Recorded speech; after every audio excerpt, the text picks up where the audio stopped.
Ashley Zhou was born on December 30th, 2011, bringing with her the hope of a bright future. She was a charming little girl with lovely black hair, sparkling eyes, and a cute button nose that reflected her innocent youth. However, Ashley's life was not without its challenges. Her parents, Mingming Chun and Liang Zhou, ran Eng's Asian Cuisine, a restaurant in North Canton. The demanding nature of their business left them with scant time and energy for their two daughters. As the weight of the restaurant took its toll, and caring for baby Ashley became increasingly challenging, her parents decided to send Ashley to live with her paternal grandmother in New York. This choice was made to ensure that Ashley received the attention and care she deserved, even if it meant being separated from her parents and older sister, Jojo. During her time with her grandparents, however, Ashley began showing signs of significant developmental delay, struggling to keep pace with her peers. By the time Ashley returned home to Ohio in October 2015, her condition had worsened by years of neglect and lack of essential nurturing.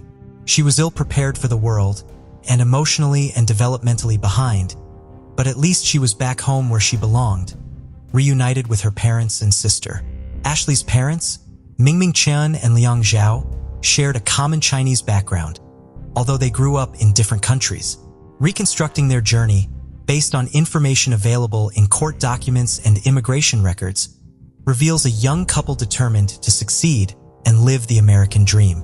Mingming was born and raised in China, where her spiritual journey as a young woman led her to finding solace and purpose in the practice of Falun Gong, also known as Falun Dafa. Falun Gong is a spiritual discipline that combines meditation, exercises, and moral teachings based on the principles of truthfulness, compassion, and forbearance. It emerged in the early 1990s in China and quickly gained popularity, attracting millions of followers who sought inner peace and spiritual enlightenment. Falun Gong faced persecution from the Chinese government, as it was viewed as a threat to the authority of the Chinese Communist Party, CCP.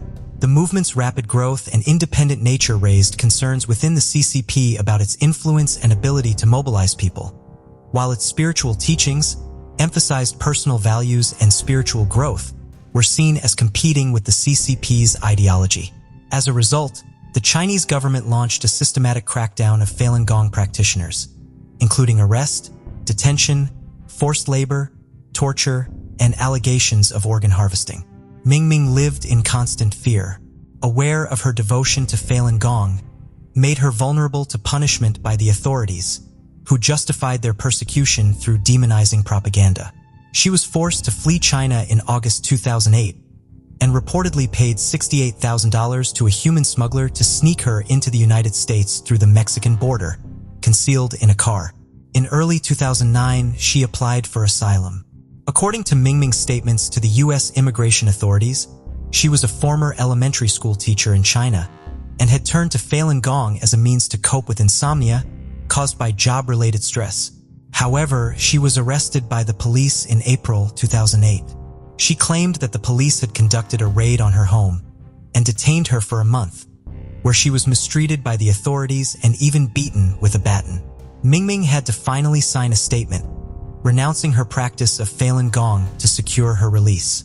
However, the credibility of her story was questioned by immigration officials due to inconsistencies, and her asylum application was denied. Despite multiple appeals, a judge ordered Mingming's removal from the U.S. in late 2009, and her case was declined for further review in 2012. Meanwhile, Mingming and Liang's paths intertwined amid the hustle and bustle of his sister's restaurant in New York. Leon was helping his sister in the restaurant, when in the midst of the culinary chaos, his eyes met the enchanting gaze of Mingming Chun, who was also part of the restaurant staff. Within those shared moments of hard work and dedication, an undeniable spark ignited. They fell deeply in love and got married. In the summer of 2011, the couple moved to Stark County, Ohio, to embark on a courageous venture. Nestled on Portage Street in North Canton, they opened the doors to Eng's Asian Cuisine, introducing Chinese culinary flavors to the local community. Mingming and Liang were the sole employees and worked tirelessly 6 days a week as customers began to frequent the place. During this time, their family expanded. Jojo was born in October 2010, followed by Ashley in December 2011. But 5 years later, the American dream was shattered when Ashley went missing. On the bitterly cold winter night of January 9, 2017, Liang Zhou called 911 in a panic just as the clock struck 9 p.m. His trembling voice pierced through the emergency line, desperately seeking help to find his missing daughter. Liang reported that Ashley had vanished from the back room of Eng's Asian Cuisine, their restaurant in North Canton. Mingming and Liang, consumed by the demands of their long hours of work, often brought Ashley along to the establishment. She would spend her time in the back room, alternating between sleep and playful exploration. On that fateful day, Liang recounted bringing Ashley to the restaurant at 4 p.m. as the daylight faded and gently laying her down in the quiet refuge of the back room. As the hours ticked by, a relentless blizzard set in. Liang told the 911 operator that when Mingming stepped into the back room after wrapping up work, Ashley was nowhere to be found. They were worried that their little girl, would not been dressed for the bitter cold, had wandered outside into the violent blizzard. Law enforcement swiftly responded to the distressing call. Minutes felt like eternity as police vehicles screeched to a halt outside Eng's Asian Cuisine. Determined to find young Ashley, the investigators set out into the frozen expanse surrounding the restaurant. The blizzard raged on with the low hitting 6 degrees, making the search all the more perilous. Bringing with them a diverse arsenal of tools, the Jackson Township Police, led by Chief Mark Brink, spared no expense in their quest to find the missing girl. 9 units darted through the snow, hunting for any scent that might lead them to Ashley. Cherry pickers towering high above the ground scoured rooftops in neighboring areas for a glimpse of the child or any sign of her presence. Technology became a vital ally in the search as the investigators employed drones to survey the area from above. Yet, despite the exhaustive efforts and treacherous sub-zero conditions, the search yielded no trace of the missing girl. By the morning of January 10th, the Jackson Township Police issued a missing child advisory for the entire state of Ohio. Since the outdoors had yielded no clues, investigators turned their attention back to the very heart of the mystery, the confines of Eng's Asian Cuisine. With meticulous precision, they combed through every inch of the restaurant. And it was within those familiar walls that they discovered the devastating truth. Ashley had never left the sanctuary of the restaurant. In a hidden storage area concealed within the ceiling, detectives stumbled upon a sign that would forever haunt their memories. In a massive salt container concealed under layers of salt, they discovered the lifeless body of 5-year-old Ashley. Ashley's parents, Mingming and Liang, seemed crushed at the news, and their initial reaction mirrored the anguish and grief that any parent would feel upon the devastating loss of a child. But amid the sea of tears and despair, a lingering doubt began to creep into the minds of the detectives. The authorities couldn't help but notice inconsistencies in Mingming and Liang's reactions. Their grief at times appeared staged, the expressions forced. The police, seasoned in their intuition, began to question the authenticity of the parents' emotions, noting the discrepancy between their outward display of sorrow and the unsettling reality that Ashley's body had been concealed within their own establishment. The once devoted parents, now entangled in the web of suspicion, became the focus of intense scrutiny and were taken in for questioning. As Mingming sat in the interrogation room, her expression remained eerily devoid of emotion, her face a mask that betrayed none of the grief one would expect from a mother who had just lost her child. The investigator, keenly aware of the stark contrast between her stoic demeanor and the gravity of the situation, wasted no time in confronting her with the chilling reality. Mingming, your daughter is dead. Your daughter is dead. I just don't understand, the investigator stated, his voice heavy with disbelief and accusation. I know that you're not crying. You said I don't have anything left. Isn't that what you told me? You don't have any tears left. You don't have nothing left. Mingming, your daughter is dead. Mingming sat there in silence, her eyes fixed on a distant point as if lost in her own thoughts. Pressed on, his voice laden with urgency and an underlying sense of dread. What happened to Ashley? How did she die? He asked. I killed her. Mingming finally spoke, her voice devoid of any discernible emotion. The detective, taken aback by the stark confession, pressed on. Did you hit her? he asked. Ming Ming nodded, her face fixated on the table before her. Yeah. And I asked my husband to take care of it. In the midst of this chilling confession, Ming Ming's detached demeanor remained unchanged. There were no tears, no remorse, only a spine-chilling calmness. As the conversation delved deeper into the dark recesses of her mind, she said something that disturbed the investigators further. I need to take care of everything from the restaurant. I only have 2 hands, Ming Ming confessed, her words dripping with horrifying nonchalance. I don't want to do that to Ashley, but you can't control yourself sometimes. In the grim aftermath of Ming Ming's shocking confession, the investigation turned its attention to Liang Zhao. Through chilling interrogation tapes, a harrowing picture began to emerge, shedding light on the deep-seated abuse and tragic offense that unfolded within the Zhou household. Liang Qiao recounted the disturbing sequence of offense that unfolded on that fateful day. He revealed that Ming Ming harbored anger toward Ashley due to her inability to be fully toilet-trained when Ashley accidentally soiled herself at home. Ming Ming's rage and frustration boiled over, and she resorted to violence. Liang disclosed that his wife forcefully struck Ashley's head against the carpet not once but twice. As a result of the brutal assault, condition rapidly deteriorated. She began gasping for air and subsequently vomited green bile. A panic-stricken Liang tried to clean up his daughter and attempted cardiopulmonary resuscitation or CPR, hoping to miraculously revive her. However, his efforts proved futile, and Ashley slipped away, leaving him engulfed in panic and despair. Fearing the worst, the couple hastily hatched a macabre plan.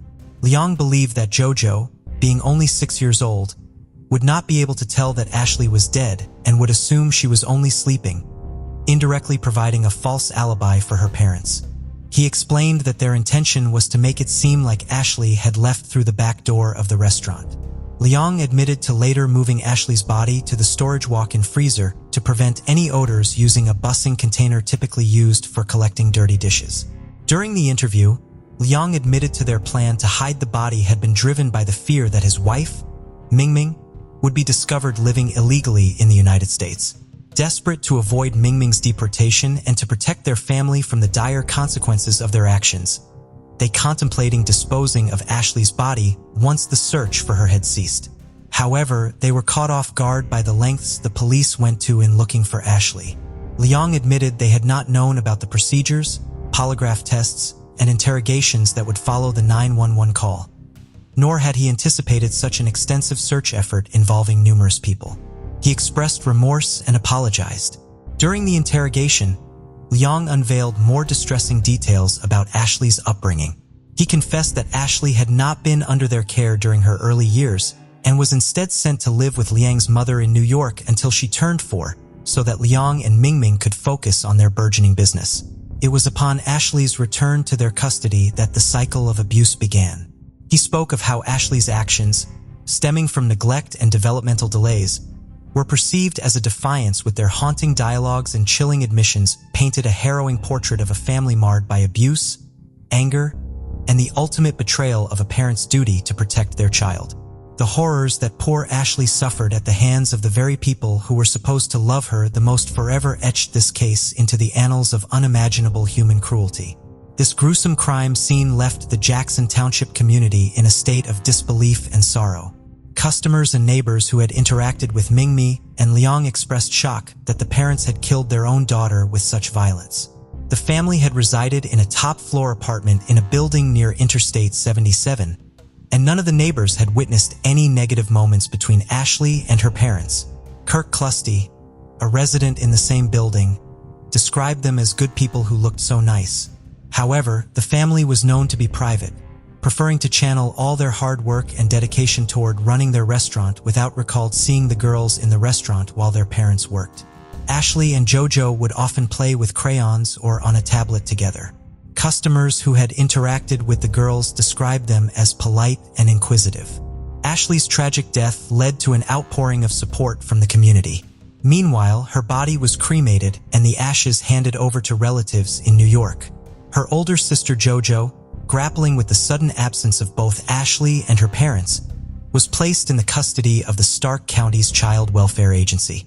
A memorial was set up outside the restaurant to honor Ashley's memory. People from across the county visited to pay their respects and left piles of stuffed toys, candles, and balloons. The community rallied together to mourn the violent end of such a young life, leaving a void in their hearts. The trial began with a preliminary hearing on January 19, 2017 at the Stark County Courthouse. In the solemn atmosphere of the courtroom, 35-year-old Liang Zhou stood before the judge, his voice quivering with emotion and eyes brimming with tears. As the events leading up to 5-year-old Ashley's death were reconstructed, his 29-year-old wife, Mingming, sat poker-faced throughout the proceedings, interacting only with her interpreter. Court documents revealed that Ashley's parents were accused of abusing her on multiple occasions, starting from the time she moved in with them in October 2015 until her death over a year later. In September 2017, Liang, a U.S. citizen, reached a plea agreement with county prosecutors. He pleaded guilty to 2 counts of endangering children, both second-degree felonies.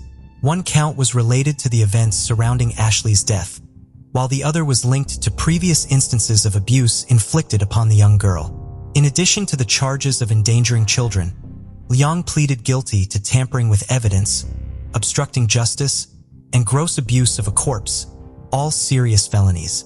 The murder charge against Liang was dismissed in exchange for testifying against Mingming. The Stark County Prosecutor's Office revealed that Liang did not directly cause the injuries that led to Ashley's death on January 9, 2017. He was fully aware of Mingming's physical abuse toward the child in the months preceding her untimely death.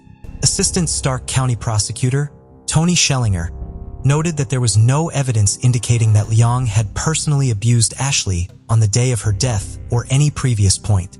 Defense attorney Joseph Gorman, who represented Liang, acknowledged his client's failure to protect Ashley and his panic attempt to keep his family intact, resulting in the poor decision to cover up his wife's crimes.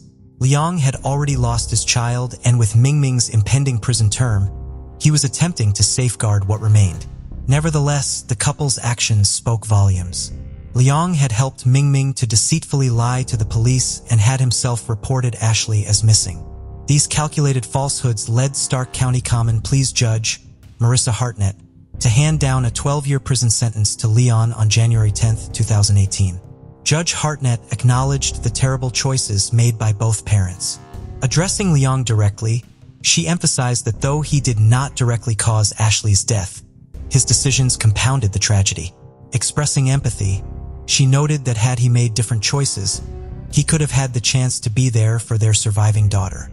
As Liang addressed the court, his voice trembled with grief and regret. He shared that Ashley's 6th birthday had just passed 2 weeks prior, emphasizing the profound void left in his heart. "It goes without saying that I wish the situation was different," he murmured, his words punctuated by somber pauses. "And no one's going to remember her. No one but the people in my family. I don't want to be rude, but none of you remember her. None of you." Mingming Chun was originally charged with murder, but had it reduced to involuntary manslaughter by reason of insanity. The Stark County Prosecutor's Office clarified that Ashley's murder was not premeditated, and due to this, Mingming did not qualify for the death penalty. In a press release, Stark County Prosecuting Attorney John D. Ferrero described the tragic incident as an act of anger committed by a mother who had never formed a bond with her child, since she had not raised her since infancy. He noted that Ashley was more of a burden than a blessing to Mingming. During the police interrogation, Mingming had described Ashley as defiant, saying she would push her sister when she didn't get her way. But Schellinger clarified that there was no evidence indicating that Ashley had shown any disciplinary problems. According to Mingming's defense attorney, Richard Drucker, the stress of managing the family's restaurant in Jackson Township, which operated almost around the clock, led to Mingming's violence against Ashley. Drucker acknowledged that Ashley's death was the tragic consequence of this violence. He also expressed Mingming's deep sorrow over the loss of her child and appealed for forgiveness on her behalf.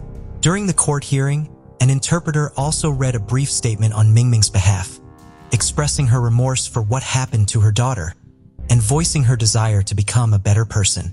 Mingming pleaded guilty to involuntary manslaughter and other charges related to the death of her daughter, and was sentenced to 22 years in prison. Her sentence includes 11 years for the involuntary manslaughter charge, 8 years for one count of endangering children, and 3 years for tampering with evidence, the maximum prison sentence for each offense. Since she had been living in the country illegally, it is anticipated that she will be deported to China after serving her 22-year prison term. Reflecting on the plea agreements, Schellinger stated that they were the best resolution for the case, given the tragic circumstances and the need to protect Ashley's surviving sister, JoJo.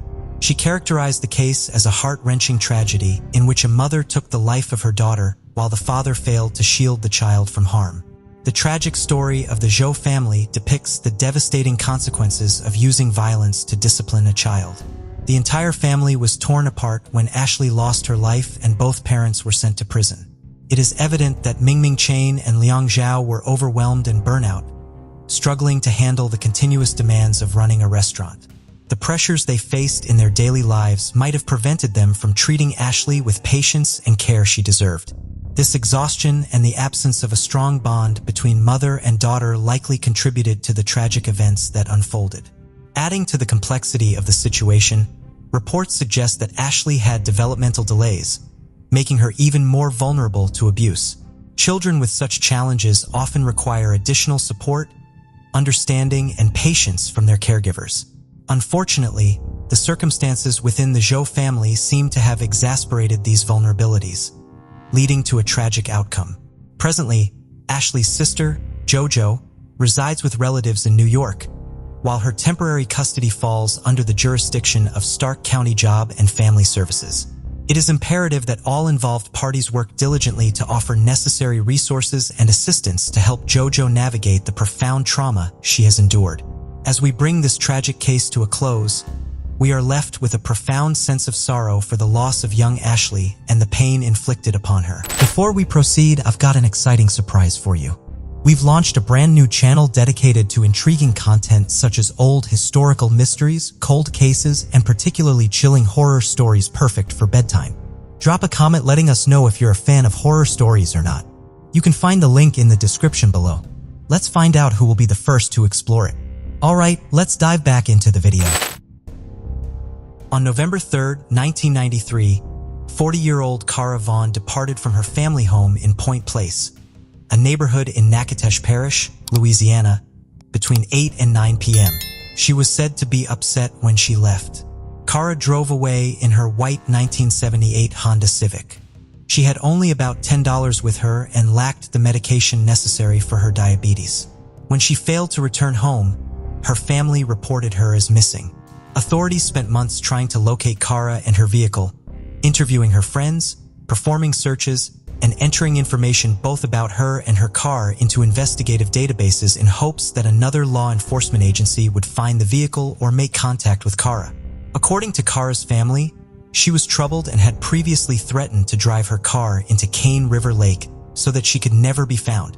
Cane River Lake was therefore searched on several occasions shortly after Cara's disappearance. In 2007, the East Baton Rouge Police Sheriff's Office offered to help with a new search for Cara with the more advanced sonar equipment they now had.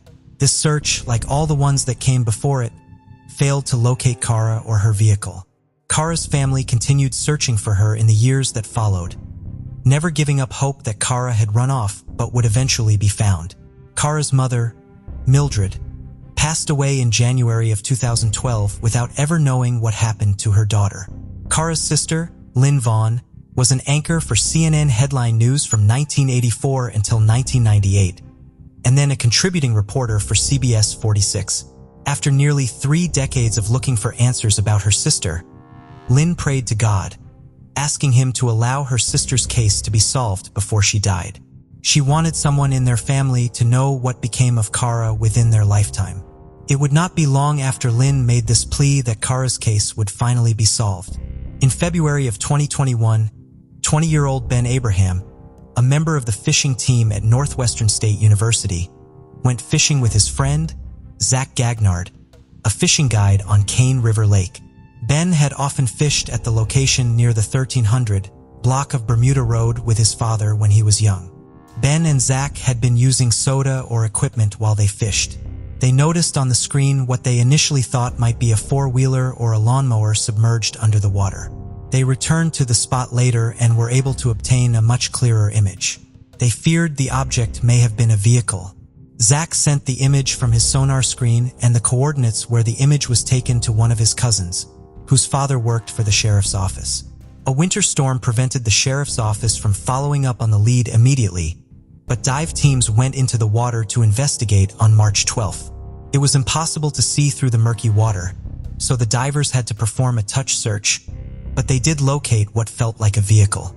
The Calcasieu Parish Sheriff's Office had more specialized equipment that would make examining the vehicle possible, and their marine unit and dive team with all of its windows rolled up. They were able to see Civic with all of its windows rolled up. They were able to see inside and saw a skeleton. They broke one of the windows despite their time underwater. The cards both belonged, despite their time underwater. The cards both belonged to Carol Vaughn. Authorities were able to remove the vehicle from the water, and the remains found inside of it were sent to the Louisiana State University Forensic Anthropology and Computer Enhanced Services Laboratory. The laboratory was able to confirm that the remains were those of Caravaugh. Kara's sister, Lynn, was of course heartbroken that Kara was no longer alive, but grateful to finally have answers and relieved that Kara did not appear to have met with foul play. Kara will be buried near her mother in Natchitoches. Taisha Bell was a loving mother of two daughters, ages 1.5 and 5. In 2003, 22-year-old Taisha was living in Aurora, Illinois, sharing an apartment with her sister. Late in the evening one night in May of 2003, over Mother's Day weekend, Taisha's sister overheard Taisha receive a phone call and then step outside of their shared apartment. Taisha never came back inside. Her family spent a full day trying to get in contact with her, leaving more than 50 messages on her voicemail. Later checks of her cell phone records would show that Taisha had never received any of them, as she had last checked her voicemail the morning prior to her disappearance. Taisha was reported missing to the police. There were no indications that Taisha had planned to be outside for more than a few minutes. Her two daughters were left inside with relatives. Her television was on, and she had left candles burning in her bedroom. Her purse, identification, and cash were also left inside of the day before she went missing. Taisha had gone shopping to buy summer clothes for her younger daughter. Police identified a person of interest early on in their investigation, but no arrest was made. They also conducted several searches, but found no evidence that led them to Taisha. After Taisha went missing, her two daughters went to live with Taisha's mother, Lorna Smith, who raised her granddaughters to understand that their mother would never have left them willingly. The girls wrote poems and made scrapbooks about Taisha throughout their childhood. Laura Smith also has been instrumental in keeping her daughter's case active with the Aurora police and featured in the media. She drove around with flyers featuring Taisha's picture and information in the window of her car and contacted the Chicago Tribune every year near the anniversary of Taisha's disappearance to get ongoing coverage of her daughter's case. She also raised $10,000 to offer as a reward for information in the case. Lorna feared that her daughter had been killed when she went missing, but she turned to her faith to get her through the years without answers about Taisha and give her some measure of hope. Until I get a knock at my door and police tell me they have found my daughter's remains, I will continue to think of her as alive, Lorna told reporter Denise Crosby in 2013. That day unfortunately came in 2021. On December 11, 2020, human remains, along with some personal items and pieces of clothing, were found in a shallow grave in a wooded area of Kane County, Illinois. The personal items did not provide an immediate identification of the individual. After the scene was processed, the remains were taken to the Kane County morgue to be autopsied and tested further. A forensic odontologist and a forensic anthropologist were brought in to help create profiles that could help identify the remains. Genetic material from the remains was also sent to the Illinois State Police Crime Lab to be analyzed, thanks to a DNA profile that was put on file shortly after Taisha went missing. The remains were identified as those of Taisha Bell in early 2021. Aurora police announced the discovery of Taisha's remains and their need for assistance from the public at a press conference on March 16, 2021. While Taisha's disappearance has been solved, the mystery of who took her life still remains. Due to the ongoing investigation into the case, certain details, such as the exact location where Taisha's remains were found and the exact cause of her death, have not been released to the public. However, based on the results of her autopsy, her case has been reclassified as a homicide. Authorities do not yet have enough evidence to make any arrests. Our detectives continue to have theories in Taisha's case, but we need more information before criminal charges can be authorized. According to Aurora Police Jack Fischel, we implore anyone who may have information to please come forward. Ronnie Latest was a 38-year-old postman from Bruges in Belgium. He was the father of 2 children, a 6-year-old son and a 2-year-old daughter. In the summer of 1990, Ronnie abruptly disappeared. He was last seen with his car, a Ford Thomas from the 1980s, which also went missing. Ronnie's marriage to his wife Francine was about to end in divorce. While the couple was legally married, they were separated in practice, with Ronnie spending a few days at a time away from home prior to his disappearance. When he went missing, Francine assumed he had run off with another woman, as he had not always been faithful by the end of their marriage. Given how abruptly Ronnie disappeared, his son Christophe assumed that he must have moved to a different country and assumed a new name. There were limitations to the extent of the investigation into his disappearance, as the missing persons unit of the federal police would not be established until 5 years after Ronnie went missing. Furthermore, traffic cameras and automatic number plate recognition technology commonly used in Belgium now were not in place at the time, and sonar boats that could have been used to systematically search local waterways were not available. Ronnie's case would remain unsolved for more than 3 decades until February of 2021, when a hiker noticed what they feared to be the outline of a vehicle in the Damsevart Canal in Bruges. They notified authorities of their concern. Heavy rains were being forecast for the upcoming, so the water level in the canal had been lowered in order to prevent flooding, allowing the outline of the object divers would later confirm to be a car to become visible. The vehicle was removed from the water and found to be a Ford Taunus from the 1980s, like Ronnie's. The partial number plate still in the front of the car matched the one belonging to Ronnie's car. Several of Ronnie's personal belongings, including his identification documents, were found inside of the vehicle. Human remains, later confirmed to be Ronnie, were also located inside of the vehicle.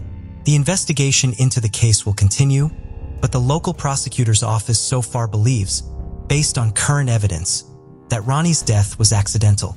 Ronnie's children are currently dealing with conflicting emotions following the resolution of their father's case. Ronnie's son, Christophe, told the media after his father's remains were found that while he was relieved to have clarity about why his father disappeared, he now had to process the conflicting feelings of being sad his father was dead, but also feeling happy that he had finally been found. Before we continue, 90% of you haven't subscribed to our channel, so if you like this video, please subscribe. It motivates us to make more content for you. Okay, let's continue. In the 1950s, in the affluent Mission Hills neighborhood of Kansas City, a multimillionaire named Robert Greenlease Sr. had everything one could desire. He was a car dealer with dealerships nationwide and had amassed his fortune by introducing General Motors vehicles to the Great Plains in the early 20th century. On February 3, 1947, at the age of 65, his life transformed with the birth of his son, whom he named Robert Bobby Cosgrove Greenlease Jr. Bobby's mother, Virginia Pollock, was Robert's second wife. The Greenlease family lived in luxury and were devoted to their beloved Bobby. He was not an only child, but he had an elder sister named Virginia, who was born in 1941. He also had a half-brother named Paul, who was born in 1917. Paul was Robert's son from his first marriage. In 1953, at the age of 6, Bobby was attending the prestigious Notre Dame de Saint, a private Catholic school located at 3823 Locust Avenue in Kansas City. There, he learned and grew with his peers. Everything was going fine and the future looked bright for Bobby. However, fate had other plans for the young boy and his family. The morning of September 28, 1953 was like any other day at Bobby's school, Notre Dame de Saint. However, little did anyone know that this day would soon take a tragic turn. At around 11 a.m., Sister Moran, the nun on duty for the day, opened the school door and she was greeted by a plump woman, claiming to be Bobby's aunt. The woman explained that the boy's mother, Virginia, had suffered a heart attack while shopping at the county club plaza and had been rushed to St. Mary's Hospital. She went on to say that the Greenlease family had instructed her to take the child to his mother immediately. Without a second thought, Sister Moran went to retrieve Bobby from his classroom. The innocent 6-year-old, trusting of adults, had no reason to question the woman's identity or intentions. As he took the woman's hand, the nun watched as they both got into a cab and drove off. She assumed that everything was in order. Little did anyone know that the woman was not Bobby's aunt, and the events of that day would change the Greenlease family's lives forever.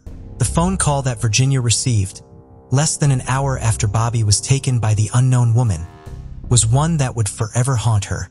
On the other end of the line was Sister Martha Anna, another nun from Bobby's school, who had called the family's home to inquire about Virginia's supposed heart attack.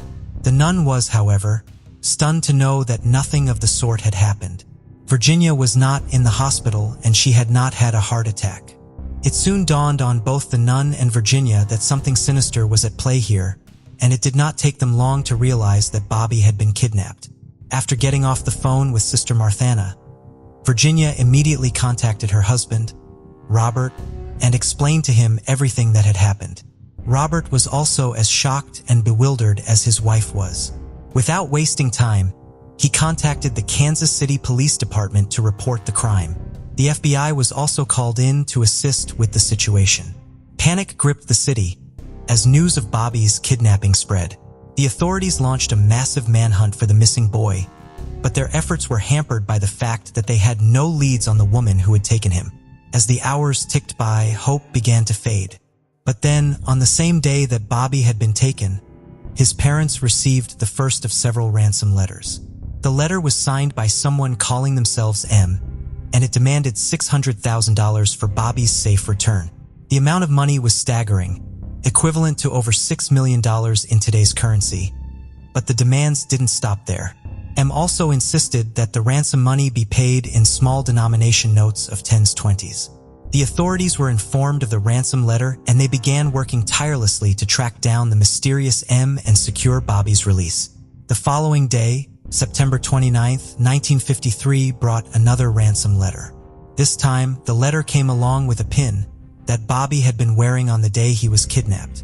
Robert, desperate to secure his son's release, decided to go gather the ransom money, and so he reached out to trusted friends and associates for help. One of them was Arthur Eisenhower, the executive vice president at Commerce Trust Company. He was also the brother of the President of the United States at that time. One thing Eisenhower did was to ensure that every bank clerk handling the ransom money made note of the serial numbers on all of the bills. These were later printed in newspapers around the country.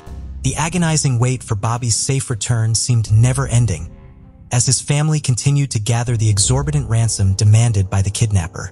During this time, a man called the Greenlease residence multiple times to reassure Virginia that her son was alive. The kidnapper seemed to enjoy his twisted game, even as the family was plunged into despair. Over the course of a week, the family received a total of 6 ransom letters and 15 phone calls. They also agreed to comply with all the kidnapper's instructions. However, it would not be long before they realized that they had made a terrible mistake. By the evening of October 4, 1953, Robert had gathered the staggering sum of $600,000 in ransom money for the safe return of his son. The money was then placed in a duffel bag and taken to a bridge near Highway 40, just east of Kansas City. It was the largest ransom ever paid in American history at that time. Early the next morning, the kidnappers made contact with the Greenleases to confirm that they had retrieved the money and that Bobby would be returned within 24 hours. But as the day went on, there was still no word about the boy's whereabouts. The family waited anxiously for any news, but none came. The Greenleases were left to wonder if their son was alive or if they had been betrayed by the kidnappers. The suspense was unbearable, and it seemed like their worst fears were about to be realized. The next 24 hours would prove to be the most difficult and heartbreaking time in their lives. As the search for Bobby continued, An ex-con and cab driver named Joe Carr was about to play a crucial role in the investigation. He had been hired in the state of St. Louis by a man named Carl Austin Hall to be his personal chauffeur. From what Carr knew, Hall was new in town and was throwing money around like it was going out of style.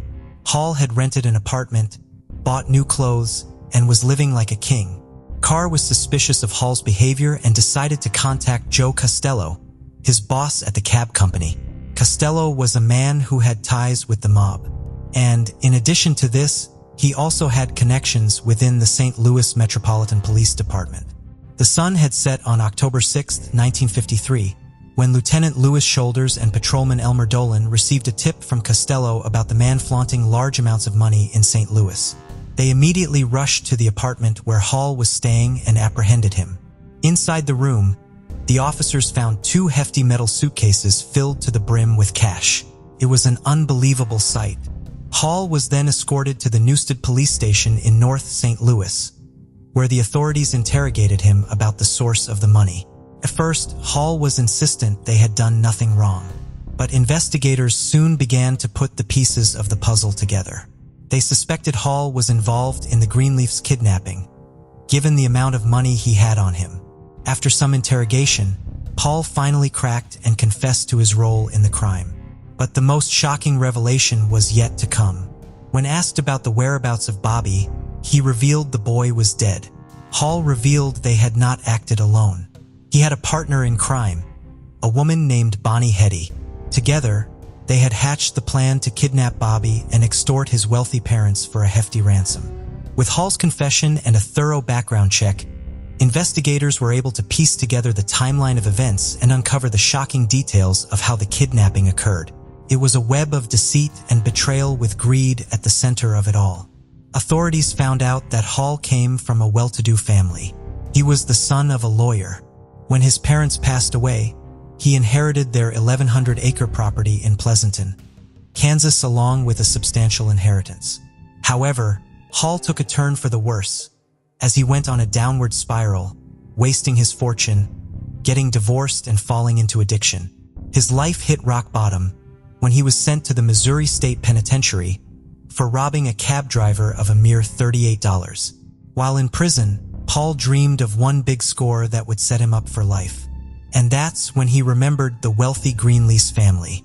You see, years prior, Paul had attended a military reform academy with Bobby's older, adopted half-brother, Paul. And that was when he had gotten to know about the family's wealth.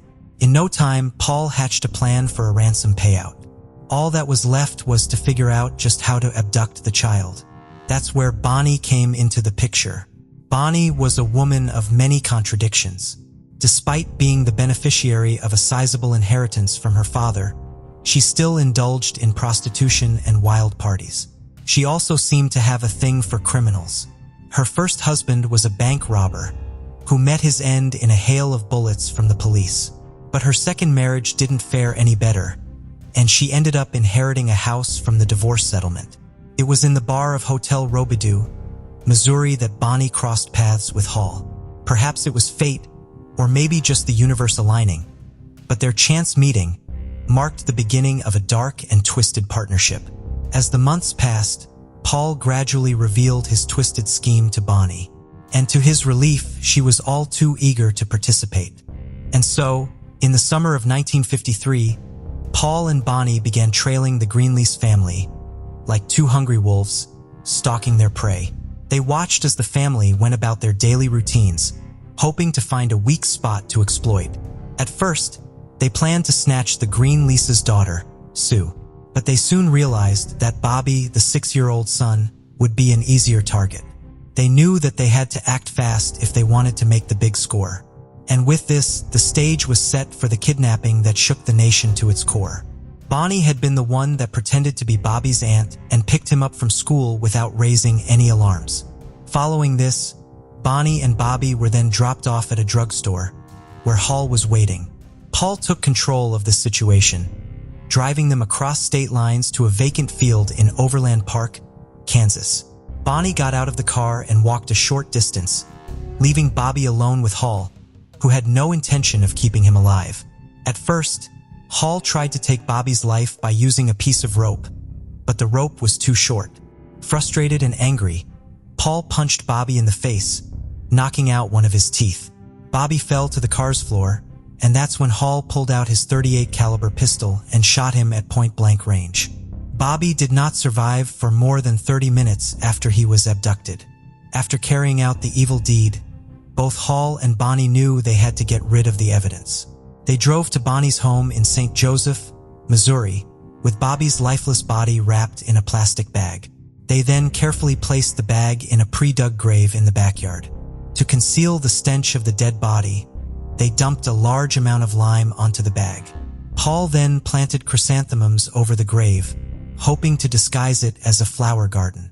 Now, when Hall and Bonnie got their hands on the ransom money, they wasted no time in escaping across the state to St. Louis. Their Hall had purchased a pair of metal suitcases to stash the money. C and Bonnie also found an apartment on Arsenal Street, with a view of Tower Grove Park, and there, they celebrated their newfound fortune by drinking their hearts out. As the night wore on, Bonnie's drunkenness began to get the better of her and she dozed off. This was the perfect opportunity for Hall to put another plan he had into action. In the middle of the night, he put $2,000 in Bonnie's purse and slipped out of the apartment with the rest of the loot. Paul then took a cab to the Coral Court Motel in Marlboro, Missouri, and along the way, he picked up a prostitute named Sandra O'Day. He planned to use Sandra's help to divert the police's attention. Before his arrest, Paul arranged for her to fly to Los Angeles and mail a letter he had written to the Greenlease family. Doing this would have thrown the police off his trail. There are rumors that Sandra had also at some point caught sight of the ransom money Paul had been carrying about, and she had been the one that reported it to the police. It is, however, not clear if there is any truth in this. Hall is also believed to have bought 2 garbage cans and a shovel. He then drove a rental car to a spot along the Merrimack River in St. Louis County to hide the ransom money. But unfortunately for Hall, he didn't find a suitable spot to bury the cans, and so he kept the money with him. It wasn't long after this that he was arrested. After all these revelations got out in the open, police sprang into action. Bonnie was tracked down and arrested in the apartment Hall had left her in. Both of them were indicted for capital murder and kidnapping, facing the full force of the law for their crime. On October 7, 1953, Bobby's remains were discovered, where they had been buried. 2 days later, on October 9th, a solemn funeral was held at St. Agnes Catholic Church, where loved ones and community members gathered to mourn the tragic loss of this innocent boy. Bobby was laid to rest with tears and heavy hearts, forever remembered as a victim of one of the most heinous crimes in American history. As for the 2 kidnappers, justice was swift for them. Because the crime had crossed state lines, the case became a federal one. And on October 30th, 1953, Paul and Bonnie appeared in a court and pleaded guilty to the charges against them. The jury took just an hour and 8 minutes to deliberate before recommending a death sentence. Less than a month later, on November 19, 1953, both Hall and Bonnie accepted their fates and made no attempt to appeal the verdict. They were executed together in the Missouri gas chamber on December 18, 1953, a mere 81 days after the kidnapping. At the time of their death, Bonnie was 41, while Hall was 34 years old. The aftermath of Bobby's kidnapping and murder was not without its twists and turns. Hall and Bonnie's execution may have brought closure to the Greenlease family, but it also brought to light a startling revelation. Now, when Hall was arrested, only half the ransom money was recovered. A total of $312,000 was unaccounted for. It was believed that Lieutenant Shoulders and Patrolman Dolan, the officers who arrested Hall, had stolen the missing money. However, they initially denied this, claiming that they had brought all the money with them to the police station. Eventually, they were federally indicted and convicted of perjury. On April 15, 1954, Shoulders was sentenced to 3 years in prison. Dolan, on the other hand, received a 2-year prison sentence. But the story didn't end there. In a shocking turn of events, Shoulders died in 1962. Once this happened, Dolan revealed to the FBI that Shoulders and Joe Costello, the mob boss, had actually stolen half of the ransom money. Dolan had been too scared to speak up earlier for fear of retribution. And it wasn't until Shoulders and Costello had passed away that he finally revealed the truth. For his cooperation, Dolan received a pardon from President Lyndon B. Johnson in July 1965. With this, Bobby's tragic tale came to an end. In 1983, 21-year-old Linda Reid had much to anticipate. She and her husband Robert, married for 2 years, were in the midst of building a house. To save for the home, the couple was living in a caravan on property owned by Robert's parents. They also planned to start a family. Linda worked as a sales associate in the jewelry department at McDonnell and East, a department store in the Pacific Fair Shopping Center in Broadbeach, Queensland. She was working on December 13, 1983 during the busy Christmas season and went on her lunch break at noon. Linda was a hard worker and a responsible employee, so her co-workers were concerned when she never returned. Linda's husband Robert was alarmed when she did not return home after her shift ended, and even more so when he learned she had never come back to work after her lunch hour. He began a frantic search for Linda at the shopping center and at other locations she was known to frequent before calling the police at 7 p.m. Linda's mother, Nancy, also tried to report Linda missing to the police, but they would not take the report as Linda had not yet been missing for 24 hours. Police would later learn Linda had gone to the Commonwealth Bank at 12:18 p.m., where she obtained a bank check so that she could pay some of her bills. A security guard reported seeing Linda drive out of the car park in her white Mazda a short time later. Where she was going and why she would leave the shopping center when she was due back at work at 1 o'clock was a mystery to her family and co-workers. Linda and her car would not be found until 3 days after her disappearance. Her Mazda, with Christmas presents she had already purchased still inside of it, was located along Malera Drive, in bushland approximately a 30-minute drive north of where Linda was last seen. In 1983, the area was remote, but today it has been developed extensively, and the location is not far from where the parking lot of Helensvale Town Center currently is located. The site was also less than 2 miles away from where Linda and Robert's home was being built. Linda's partially clothed body was found not far from her car, her head in a muddy creek bed. Her hands had been tied behind her back with a bikini top and a blue cord. Her face had been forced into the muddy creek bed with such force that mud and debris would be found inside of her lungs at her post-mortem examination. She had died either of drowning, smothering, strangulation, or suffocation, but the decomposition her body had undergone before it was found prevented any further degree of specification. Given how busy the shopping center Linda had vanished from had been on the day of her disappearance, authorities hoped to find witnesses among the hundreds of Christmas shoppers who had been shopping that day. They displayed Linda's car at the Pacific Fair Shopping Center as part of a display that also consisted of a mannequin, photographs, and other information in hopes of getting witnesses to come forward with tips. Several witnesses from the shopping center came forward, reporting seeing a baby-faced teenager with blonde hair in the car park where Linda's car had been parked. Other eyewitnesses who had not been at the shopping center on December 13th also came forward. They reported seeing a man hitchhiking along the Gold Coast Highway, less than a kilometer away from where Linda's body had been discovered on the day she disappeared. One man came forward reporting he had given a ride to a hitchhiker in his van a few days after Linda's murder after picking him up not far from where her body was found. His description of the hitchhiker matched that provided by other eyewitnesses. The hitchhiker had been carrying menthol cigarettes loose in his hand, and he did not have the package they came in. This detail caught the attention of investigators because an empty pack of Winfield menthol cigarettes had been found on the floor below the front passenger seat of Linda's car. Neither Linda nor her husband smoked. The witness's van was processed by police and an unidentified fingerprint was found on its passenger side window. Unfortunately, there was no match to it on file at the time. A major break in the case came in 1985 when a jailhouse informant claimed that a fellow prisoner had confessed to Linda's murder. 45-year-old Graham Steer told authorities that Craig McConnell had confessed that he and another man had abducted and killed Linda, while he and Steer were both being held at the Bago Road jail. According to Steer, McConnell had told him that he and another man had been trying to steal a car from the car park at Pacific Fair and abducted and killed Linda after they feared she saw them. McConnell was serving 2 life sentences for 2 gruesome murders committed in Brisbane in 1984, both of which he committed with several accomplices. A detective described McConnell in court as the greatest argument for the death penalty there ever was. McConnell had confessed to both of the murders and plead guilty to them in court. McConnell claims that police tried to link him to Linda's murder and questioned him about it when he initially confessed to the 2 murders he did commit. He denied killing her at that time and continued to do so after Steer reported his alleged jailhouse confession.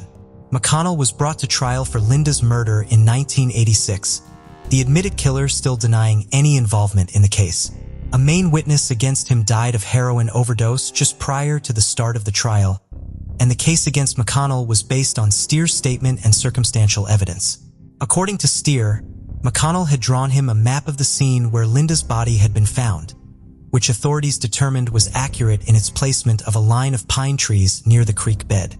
Steer testified in court that McConnell had told him that Linda had warned him, "Rob will get you for this," as she was being driven to her death. Linda did call her husband Robert Rob as opposed to Bob or Robbie or any other nickname. Steer also claimed that McConnell had told him that he had eaten the sandwich Linda had packed for lunch and that it had cheese and pickles on it. Traces of cheese had been found inside of Linda's car when it was processed by the police. This circumstantial evidence was enough to convince the jury of McConnell's guilt, and he was found not guilty of Linda's murder due to a lack of evidence in October of 1986. "I never believed in going down for something I'd never done," McConnell said in court after the verdict was read, and before he was returned to prison to continue serving his 2 life sentences. Despite his acquittal, police presented evidence casting McConnell as a likely suspect in Linda's murder at an inquest into her case in 1987. Linda's death devastated her family, including her parents, Nancy and Oscar, and her brother Philip, and the passage of time did little to ease their pain. In a 2010 interview, Oscar revealed that he had been diagnosed with kidney cancer and feared he would die without knowing who was responsible for his daughter's murder. "I just want to know what happened to my beautiful daughter. I deserve that. It's always been terrifying to think we could never find out who killed Linda. I just want answers," he said. "It hurts to know Linda's killer is still out there, walking around, living life. Linda had her future taken away, and so did we." Unfortunately, Oscar did pass away before his daughter's case was solved. Linda's husband Robert could only sleep a few hours a night immediately after she was killed, staying awake for most of the night thinking about what had happened to his wife. Years after her death, he was still often crying himself to sleep. As a sign of his love for Linda and devotion to the life they had planned to build together, he made a vow to never have children with anyone else, giving up his dream of becoming a father. "I am destined to remain a bachelor. The vows I made were for Linda. The children we planned were Linda's and mine," he said at the 1987 inquest into Linda's murder. Linda's case was reopened in 2009 after police received an anonymous tip. A major break came in 2014 when the fingerprints from the witness van believed to belong to the man who hitchhiked away from the area of the crime scene were re-examined. Now, there was a match to them in the criminal database. This discovery did not result in an immediate arrest. Police instead launched an extensive renewed investigation to find further information and ensure that this suspect truly was Linda's killer. They re-examined over 150 pieces of evidence using the more advanced scientific techniques now available to them, digitized nearly 700 from the investigation, and re-interviewed more than 100 witnesses. The next major development in the case came when authorities found that a vaginal swab taken during Linda's autopsy was still in evidence. The sample was small and degraded, so it was sent to a specialized lab in New Zealand in 2017 in hopes that DNA could still be extracted from it. The lab was able to extract DNA from the sample, but found it to be from multiple people. The mixed sample therefore required further specialized testing. Ultimately, the lab determined that the sample from the swab was 70 million times more likely to be a mixture of DNA from Linda Reid, her husband Robert, and the suspect identified through his fingerprints than it was to be from Linda and Robert and any other individual. On August 22, 2018, nearly 35 years after Linda was killed, 51-year-old Troy James O'Mara was arrested and taken to court to be charged with her murder. O'Mara had been just 17 years old at the time of Linda's murder, and his physical appearance was close to that of the teenager witnesses had reported seeing in the Pacific Fair Shopping Center car park the day Linda disappeared.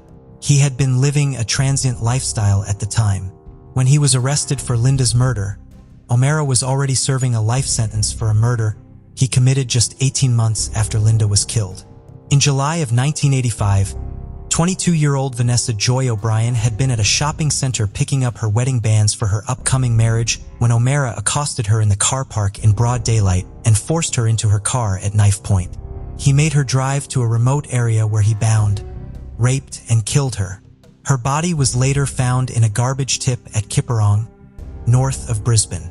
While he was incarcerated, O'Mara had assaulted several guards and made attempts to escape, one of which was successful and resulted in him being out of custody for a full day. O'Mara initially denied killing Linda, but in March of 2021, he pleaded guilty to both her rape and murder in Brisbane's Supreme Court. He found Linda eating her lunch in her car on December 13, 1983, and forced her to drive out to the bushland where he bound, raped, and killed her. He claimed he had killed Linda because he felt like killing a woman at random that day, the same motive presented at his trial for Vanessa O'Brien's murder. Police believe O'Mara acted alone and that he did not know Linda prior to the day he killed her. Following O'Mara's plea, victim impact statements from husband and mother were read to the court. What can I say after 37 years, 1,000 tears, and many prayers wondering what my daughter went through in the last minutes of her life?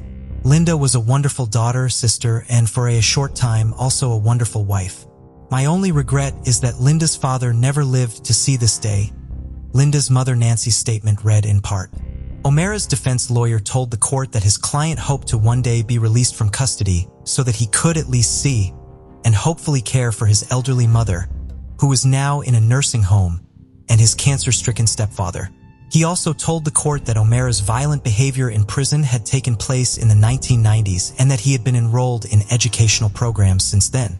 Crown Prosecutor Jody Wooldridge warned the court that O'Mara's guilty plea should not be taken as a sign of remorse. When he delivered his decision about O'Mara's sentencing the week after O'Mara entered his guilty plea, Justice Glenn Martin agreed with this assessment. On March 17, 2021, Justice Martin sentenced O'Mara to 20 years in prison for Linda's murder and a further 10 years for her rape. Justice Martin also ordered that O'Mara would be eligible for parole on July 11, 2022, just 16 months after he sentenced in Linda's case. Justice Martin argued that while O'Mara's crimes against Linda showed a high level of violence, sentencing could not be based on a strict mathematical calculation and that another life sentence for O'Mara would be, in his words, excessive. In making his decision, Justice Martin took into account the fact that O'Mara had legally been a minor when he killed Linda and current sentencing guidelines. If the defendant had committed the two offenses of murder in the recent times as an adult, and he would be required to serve a minimum of 30 years in prison, he said in his decision. While he believed the nature of the crime merited a substantial sentence, he argued that because O'Mara will have been incarcerated for 37 years in July of 2022, it should be up to the parole board to determine if he is released. While Justice Martin's decision may be correct from a legal perspective, the possibility that O'Mara may be released so shortly after being sentenced for Linda's rape and murder does raise ethical concerns. The 37 years that have passed since Linda was taken from her family have not taken away the pain her loss caused them, but they have also not made Linda any less important to or loved by those who were closest to her. Linda's mother, Nancy, continues to visit her grave every week. On January 25, 2010, in the town of Kentwood, everything appeared routine as people went about their daily lives. However, at 6 p.m., an unexpected 911 call jolted the police department into action. The caller's voice was filled with terror, clearly identifying him as a frightened teenager in a desperate situation. Little did they realize that this alarming call was only the start of a disturbing and shocking sequence of events. The police, in an attempt to know the details about the events that had unfolded, started asking questions to him. Even in the chaos, the police didn't ignore the possibility of the victim attempting suicide, so they tried to confirm their doubt. As the call was getting intense, the police wanted to gather more detailed information, and for that, they wanted to speak to someone older to clarify what had actually happened. This seems strange considering he had previously mentioned that all were present, then somehow suddenly no one was at home. At that time, the person started to share a disturbing suspicion that he felt during his father's death. He also listened to the sounds of someone running from upstairs. after which he hurried upstairs only to be met with the scene of bloodshed and the lifeless body of his father. In the midst of their shock and confusion, a thought lingered in everyone's mind. If the father wasn't the one running, then who was and where had he gone? As the call ended, the police wasted no time and raced to the 58-100 block of Pine Vista Street in Kentwood. Upon arrival, they were greeted by Keyshawn Mann, a 13-year-old boy who had bravely reached out to report his father's murder. With him, there were his two younger siblings, in which one was 8 years old and the other was 12 years old. Keyshawn's eyes were filled with a mix of fear and desperation as he provided the police with a detailed account of the horrifying events that unfolded. He explained how he heard the sound of a gunshot and quickly went upstairs and found his father, Germal Stokes, a 35-year-old man, lifeless.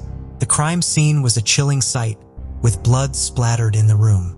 The police swiftly secured the area and began examining Germal's body. They found a gunshot wound at the back of his head. Surprisingly, there were no other signs of violence or injuries on his body. This suggested that the killer's sole purpose was to end Germal's life without causing further harm or violence. After shooting him, the killer quickly fled the scene, believing that his task was completed. As the investigators carefully examined the wound, they noticed something peculiar. The size of a gunshot wound was larger than they typically encountered. This revelation suggested that the killer had fired the gun from an extremely close distance, almost at point-blank range. It became evident that Germal, unaware of the imminent danger, was engrossed in his work on the laptop at the dining room counter. This raised suspicions that the killer might have been familiar to him, as Germal didn't attempt to escape or defend himself.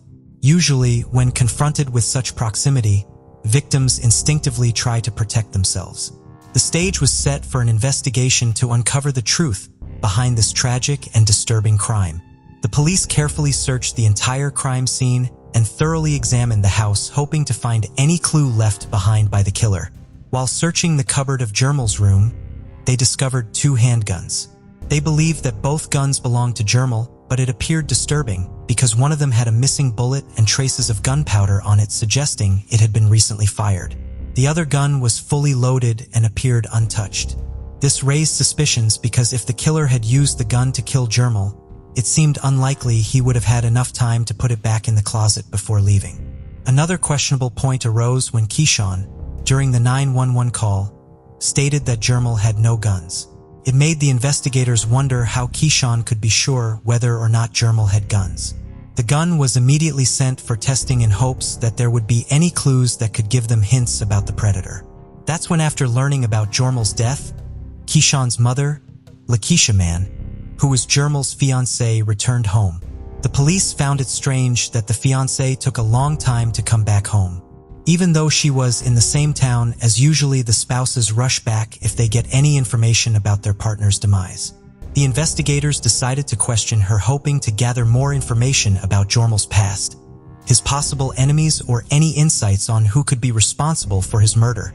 However, she claimed to know very little about his past. It was revealed that Keyshawn was not Germal's biological child, but rather his stepchild. The conflicting statements and confusing information puzzled the investigators, leaving them with a sense that something was being concealed. They recognized the need to delve into the family's background and gather more information. The police discovered that Keyshawn's mother had gone through a difficult divorce from his father, who was her first husband. However, the details about their relationship were not available to the public. As a single mother, she longed for love and respect, and that's when she found Germal Stokes. He became a companion and a father figure to her sons, including Keyshawn. They decided to take the relationship to the next level, and soon Lakeisha and her 3 sons moved in with Germal. On the other hand, Germal already had children with multiple women.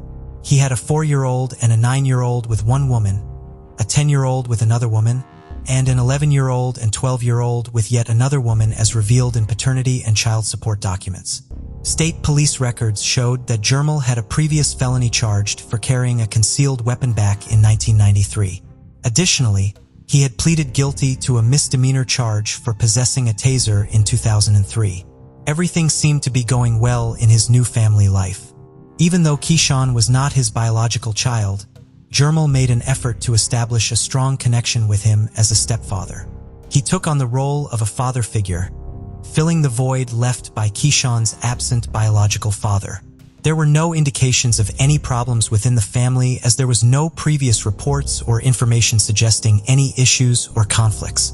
The police investigation into the murder of Germal Stokes initially found no apparent motive or history that could explain the tragic event. They didn't find any clues or suspicious information about the family. Also, no one was a suspect, which clearly made it a mysterious case. However, Detective Mattis couldn't shake the feeling that there must be a reason behind every killing, even if it wasn't immediately evident. Despite initially ruling out the family's involvement, the investigators were unaware of the hidden secrets and darker truths lurking beneath the surface of their seemingly perfect family. The police shifted their focus towards finding someone who may have had a personal motive or grudge against Germal, possibly responsible for his murder. They started by questioning the neighbors, urging them to recall any unusual activity or if they saw anyone running away from the house on the evening of January 25, 2010. The neighbors, still shaken by the tragic event, admitted hearing the sound of a gunshot but did not witness anyone fleeing from the scene. The police extended their inquiries to Germal's friends and relatives, hoping for additional leads, but unfortunately, they hit a dead end. There were no apparent clues to follow, no evidence left behind, and no traces of blood or fingerprints at the crime scene, making it challenging for the investigators to suspect anyone. Finally, the results of the gun testing came back, uncovering a shocking truth that left everyone stunned. The fingerprints found on the gun used to kill Germal belonged to his own stepson, Keyshawn. It was an unexpected revelation that shook those who knew the family well.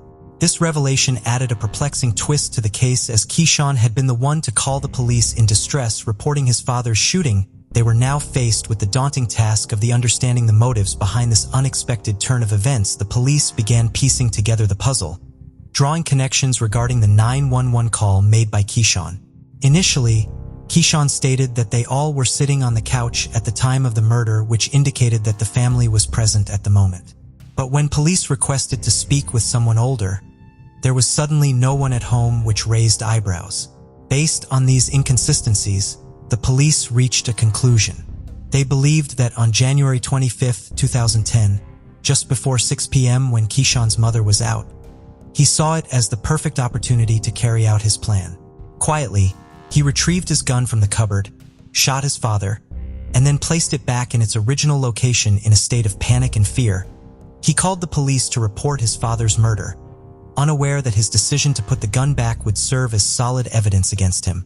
However, they were yet to discover the motive behind Germal's murder. The police returned to the house on Pine Vista Street in Kentwood and interviewed Keyshawn in a separate room to get a clearer account of what happened on the night of the murder. They asked him directly if he had killed Germal, and to their surprise, Keyshawn admitted that he had been playing with the gun. He explained that he accidentally pressed the trigger and got really scared, which led him to call the police. However, something didn't add up. During the 911 call, Keyshawn had denied the presence of any gun in the house. But now, after talking to him, it was clear that something was wrong. Why would he first deny having a gun and then admit to playing with it? The police believe that Keyshawn intentionally killed his father rather than it being a simple accident. However, considering his young age, they decided to seek the help of a professional psychiatrist to talk to him.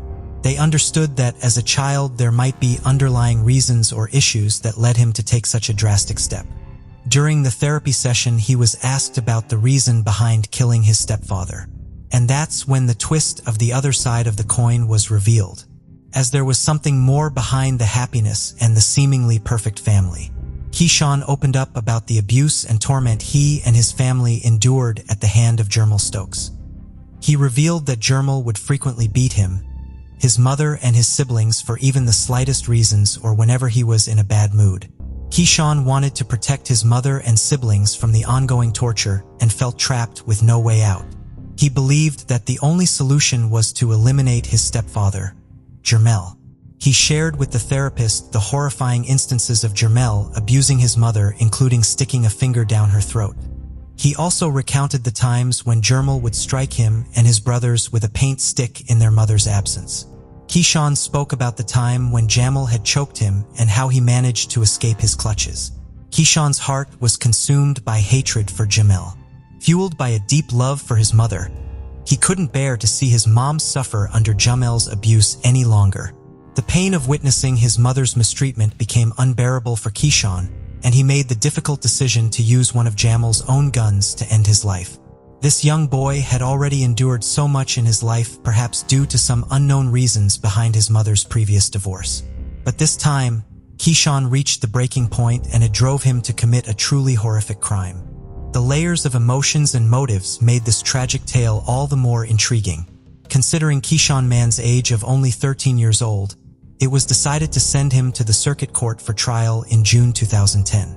This made him the youngest person in Kentwood County to be charged with murder and one of the youngest in the state to face such a trial. The Kentwood police detective in the courtroom revealed that Keyshawn had confessed to killing his stepfather, Germal Stokes.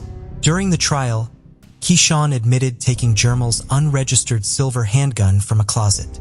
He was aware that the gun was loaded, having inspected it by removing and reinserting the clip. When Keyshawn's lawyer Fred Johnson asked if he approached Germal from behind, Keyshawn confirmed that he did. When Johnson posed the crucial question, "You understood that pulling the trigger could result in someone's death?" Keyshawn replied with another yes, clearly stating that the shooting was not accidental. In the courtroom, a close friend of Keyshawn from Park Ridge Academy, whose identity remained undisclosed due to his young age, stepped forward as a witness ready to unveil chilling revelations. He told the jurors that on January 25, 2010, Keyshawn bought a gun at high school. He showed the gun to him and also shared about his plans. In the court, a 21-page document from the Children's Trauma Assessment Center was presented. It contained details from Keyshawn's therapy sessions where he confessed to the crime and also revealed the traumatic reason behind it. According to the therapist, Keyshawn believed that killing Germal was the only way to protect himself and his family from severe abuse and potential harm. The therapist described Keyshawn's experience as a result of chronic exposure to extreme violence and a home environment that was sometimes chaotic and threatening. Even Keyshawn's mother acknowledged that there were moments when she feared Germal might kill her or her sons. Keyshawn's lawyer, Fred Johnson, expressed his belief that the reported domestic violence in the household played a crucial role in the shooting. However, he viewed the therapist's conclusions as subjective and possibly not strong enough for the trial. He emphasized that Keyshawn felt remorseful, scared, and concerned for his mother. Johnson stated that Keyshawn deeply regretted his actions and was aware of their impact on his mother, while the police and prosecutors questioned the assessment report's credibility as they pointed out that there were no prior police or Child Protective Services calls regarding the abuse from the family. Police interviews indicated that Keyshawn's mother, Lakeisha Mann, was the one who enforced discipline in the household. Some of Germal's relatives wearing T-shirts that read "Beloved Melly," a nickname for Germal, didn't believe he had ever abused the children or Lakeisha Mann. Germal's uncle, Jose Moore, dismissed the claims as unfounded. Kent County Prosecutor Bill Forsyth stated that investigators couldn't establish a clear motive for the crime. The lack of a known reason behind the murder was unsettling for everyone involved. After carefully considering all the evidence and hearing the details of the case, Judge Daniel Zamita sentenced Keyshawn to serve the next 8 years until he turns 21 at the Muskegon River Youth Home, a juvenile for killing Germal Stokes. If Keyshawn completed this term, he would be released in 2018. However, there was also a possibility of facing a different sentence that could result in his transfer to an adult prison ranging from a minimum of 162 months up to life. Some relatives of the victim, Germal, expressed dissatisfaction with the proposed deal, feeling that the punishment given to Keyshawn was insufficient. Germal's sister, Taisha Stokes, stated that her brother was 35 years old and that she believed that Keyshawn should serve a sentence of 35 years in prison. She felt that justice was not being served. Germal's aunt, Annette Moore, also voiced her opinion that the ruling allowing Keyshawn to return to regular life was unfair. She believed that Keyshawn committed a serious crime and should receive an adult sentence, as she did not think he was mistreated. Moore voiced her dissatisfaction with the fairness of the current sentence, but the verdict had already been announced and couldn't be changed, so there was no other way but to accept it. However, after 3 years, on February 13, 2013, Keishan, now 16 years old, appeared in court for a progress evaluation during his time at the Muskegon River Youth Home. Reports indicated that he was doing better than average in the facility. While he was in a secure section, he was able to attend classes and counseling sessions. The administrators at the youth home assessed his performance as a 4 on a 1 to 5 scale and noted that he was making significant progress. They even observed that Keishan had been able to handle his anger, emotions, and frustrations in a positive manner, displaying appropriate coping skills. Keishan spoke briefly in court, expressing his gratitude for his family's support and apologized for his actions. He acknowledged that he made a significant mistake and emphasized that he was committed to learning from it. His attorney Johnson stated that Keishan was determined to do his best regardless of the circumstances. There were plans for Keishan to graduate from the youth home educational program as a junior and continue with college credit courses. On December 6, 2017, birthday balloons floated in the Kent County courtroom as 21-year-old Keishan Mann celebrated his birthday and his release from the Muskegon River Youth Home. After over 7 years of being incarcerated for second-degree murder, Keishan was set free. Judge Daniel Zamitis, overseeing Keishan's progress through the periodic review hearings, decided to grant him his freedom. Addressing Keishan during the final hearing, the judge expressed confidence in his readiness to embark on a new chapter of success in the community.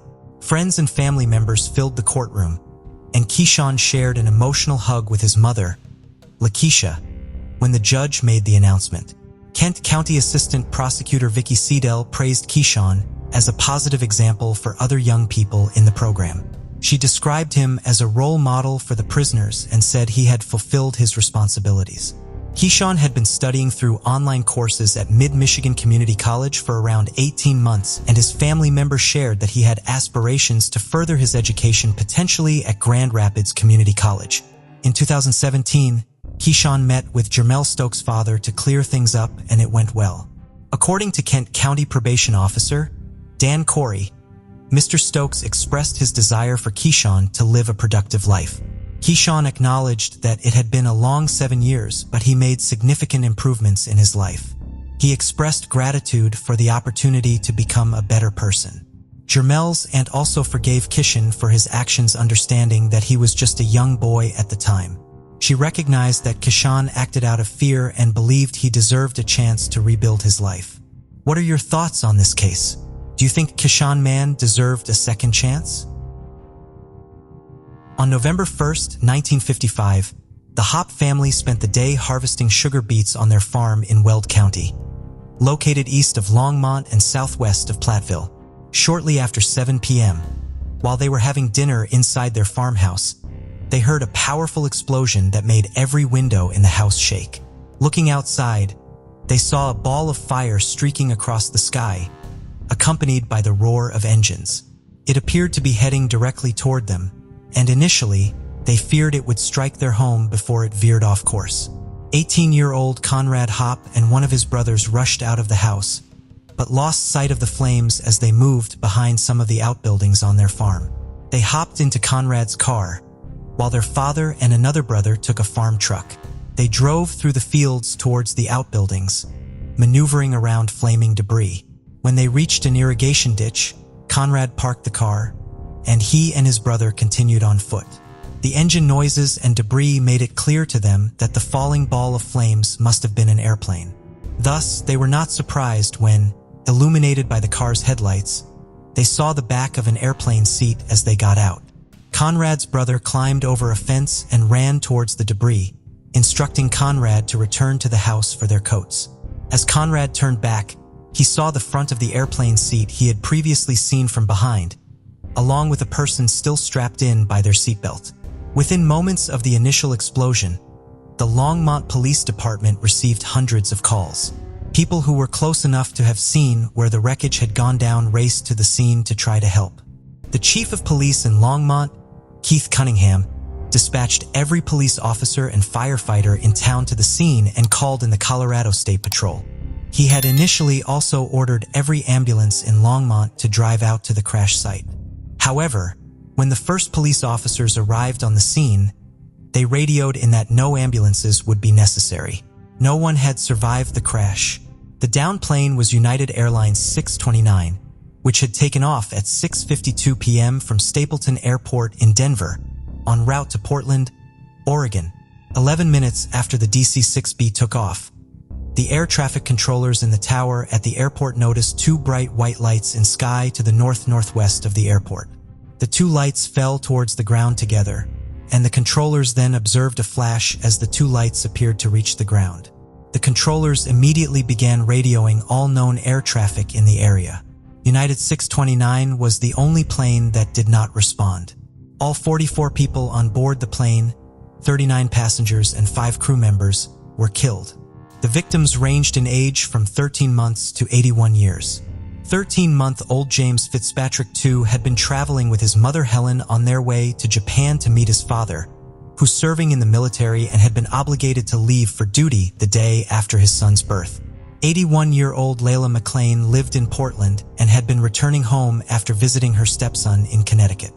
Alma Windsor had been traveling to Tacoma, Washington to help care for her son-in-law, who was suffering from polio. James and Sarah Dory were on their very first flight, traveling to Portland to see their son. Airman Second Class, Jesse Sizemore, was returning to his Air Force Base in Alaska after visiting his family in Alabama while on leave. 5 children lost both of their parents in the tragedy. A temporary morgue was set up at the National Guard Armory in Greeley, Colorado, north of the crash site, and bodies were taken there as they were located. 21 of the people who had been on the plane had their fingerprints on file, either because of their employment, naturalization, or military service, and the remaining individuals were identified by their friends or relatives, or by their personal effects. The Civil Aeronautics Board, along with personnel from United Airlines, investigated the crash with the full support of the FBI, who sent an expert from the FBI laboratory to the site the day after the crash at the board's request. Hundreds of people from the area showed up to the scene, many just staring in stunned silence. Others helped with the investigation, locating bodies and helping with their recovery. Unfortunately, along with the well-meaning individuals who came to see what they could do to be of service came the looters, who were seen stealing watches and other valuables off of the bodies of the victims. In response to this, the Weld County Sheriff's Office contacted the Colorado State College of Education in Greeley to recruit some of their students.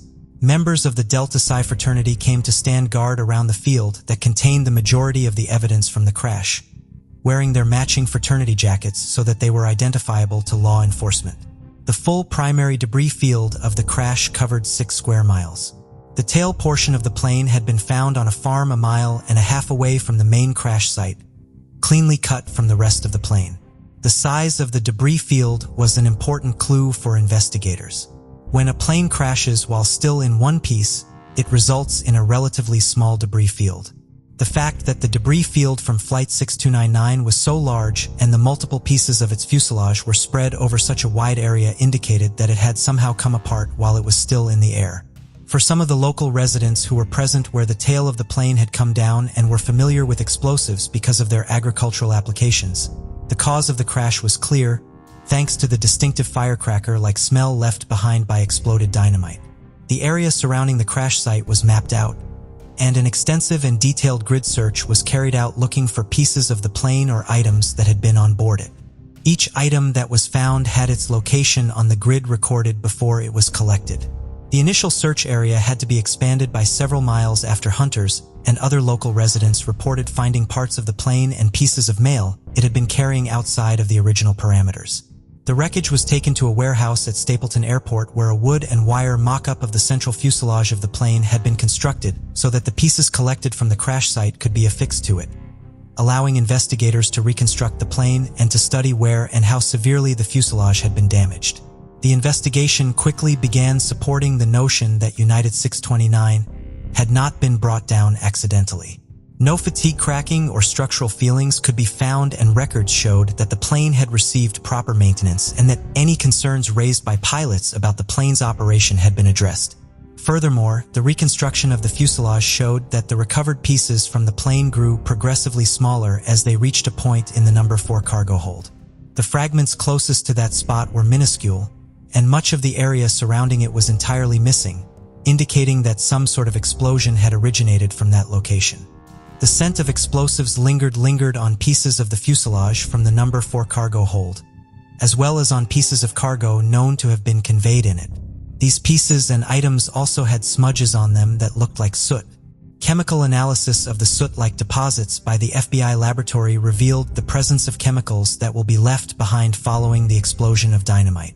Some of the examined items also had residue containing manganese dioxide, commonly found in dry cell batteries. 11 small pieces of material believed to have come from a 6-volt Eveready hotshot battery were found amongst the wreckage. Dynamite and batteries can be used in the construction of a bomb. As best as the Civil Aeronautics Board could determine from the various and place the time of the explosion at 7:03 p.m. They believed that the second light the controllers saw was the result of the initial explosion causing a flare, which was part of the plane's standard equipment, to ignite and separate from the plane. The explosion occurred 8 miles east of Longmont, Colorado, when the plane was approximately 10,800 feet above sea level, which was 5,782 feet above the terrain. The report and the chemical analysis was not available until November 13th, but on November 7th, 6 days after the crash, the Chief of Investigations of the Civil Aeronautics Board had officially announced that there were indications that Sabotage had been involved in the crash of United 629. He further asked the FBI to open a criminal investigation into the case, which they formally began the following day. There were initial concerns that a labor dispute may have been the motivation behind the bombing. Light engineers had gone on strike, and Samuel Arthur, a married father of 2 who worked as a pilot for United, was brought on to serve as United 629's flight engineer at the last minute. Brad Bynum and his pregnant wife Carol were only on the doomed flight because their original flight had been canceled due to the strike. They were on their way home to Oregon from Amarillo, Texas, where they had been visiting Brad's family to celebrate their first wedding anniversary. In addition to following up on the strike, the FBI began investigating everyone who had been on the plane, everyone who had reservations for the flight but canceled them just prior to it taking off, and everyone who still had. They looked into not only the passengers who boarded the plane at Denver, but everyone who had been on any part of the day's flight. Investigators were looking for indications that a passenger had brought the bomb onto the plane or that one of the passengers had been targeted, with whoever made the bomb disguising their murder with the larger tragedy. Insurance fraud was considered a possible motive for bringing down the plane. In 1955, commercial aviation was relatively new, and consumer confidence in flying was not as strong as it would ultimately become. It was therefore not unusual for people traveling by plane to purchase travel insurance before their trip. It would take time for authorities to search the records of every insurance company that offered flight insurance, but some policies on passengers of United 629 were quickly located. It was relatively common at the time for airports to so passengers could purchase a policy to provide for their loved ones should their plane crash just before boarding. The passenger would insert a few quarters into the machine, which would then dispense the policy documents. The passenger would then fill out and sign the paperwork and deposit it through a slot into the same machine to be mailed out before they boarded their flight. Stapleton Airport had such a vending machine. 17 passengers aboard United 629 when it crashed had purchased these policies. The amounts provided by the policies ranged from $6,250 to the maximum amount offered, $62,500. Which would be equivalent to more than $600,000 in 2021. An unlucky occurrence in Chicago proved fortuitous for investigators in Colorado as they tried to identify the source of the bomb. United Flight 69 was a daily scheduled flight from New York to Seattle that made stops in Chicago, Denver. On the day of the crash, a baggage handler in Chicago lost his keys. He believed he lost them while loading Cargo Bay 4 on United 629. So the bag of Chandlers in Denver were contacted and asked to search that cargo bay for the lost keys. When the plane arrived at Stapleton Airport, everything was removed from Cargo Bay 4, with all the cargo not remaining in Denver being placed in other cargo holds so that the bay could be thoroughly searched. The baggage handlers never found the set of keys. As such, the only baggage in Cargo Bay for when the plane went down had originated in Denver, meaning the bomb had not been loaded onto the plane in New York or Chicago. Only a few pieces of passenger luggage had been put into the cargo bay at Denver. When they questioned the families of the victims, the FBI asked for a description of the items the passengers had been traveling with and the type of luggage they had carried them in. One of the bags known to have been loaded into Cargo Bay 4 was a large tattered suitcase reinforced with cables that belonged to a woman named Daisy King. 53-year-old Daisy owned a drive-in restaurant in West Denver and was traveling to visit her daughter Helen in Alaska for the holidays. Daisy had been required to pay a fee when she went to check her bag upon her arrival at the airport, as a suitcase was 37 pounds over the airline's weight limit. Her family believed that the ammunition she was traveling with so that she could hunt caribou during her time in Alaska was a major reason why the bag had been so heavy. Almost none of the items Daisy's family believed to have been in the suitcase were found amongst the debris, and only the smallest of fragments of the suitcase itself were located. This suggested that Daisy's suitcase had been the piece of luggage closest to the explosion, potentially because it had contained the bomb. Numerous items belonging to Daisy King were located at the crash site. However, they were found on or near her body and were small and important enough that it made sense that she would want to keep them with her during her flight rather than put them in her checked luggage. The items included $1,000 in traveler's checks, a list of addresses, personal letters, keys to and receipts for safety deposit boxes, and newspaper clippings about various members of her family. The clippings concerning Daisy's son, Jack, however, were not pleasant pieces of memorabilia, as they did not describe his accomplishments, but rather his criminal past.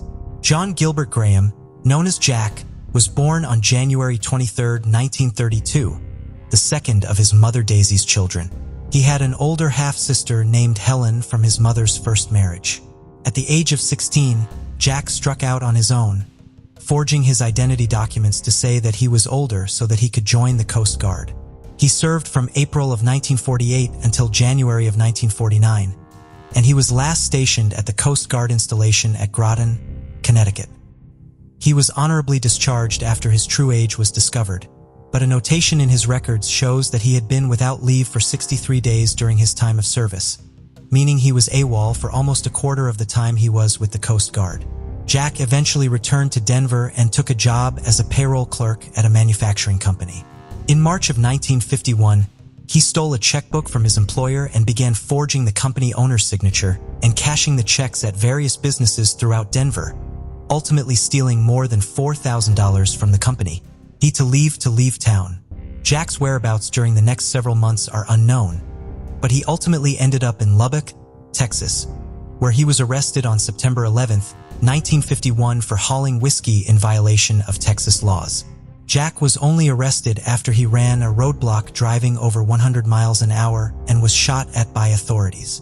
He was then convicted on the bootlegging charge and spent 60 days in county jail. He was then released to Denver County District Attorney's Office to face a forgery charge related to the bad checks and money he stole from his former employer. He was convicted of the forgery charge in November, but was only given a sentence of 5 years probation after his mother paid back $25,100 in restitution, and he agreed to pay back the remaining balance in installments.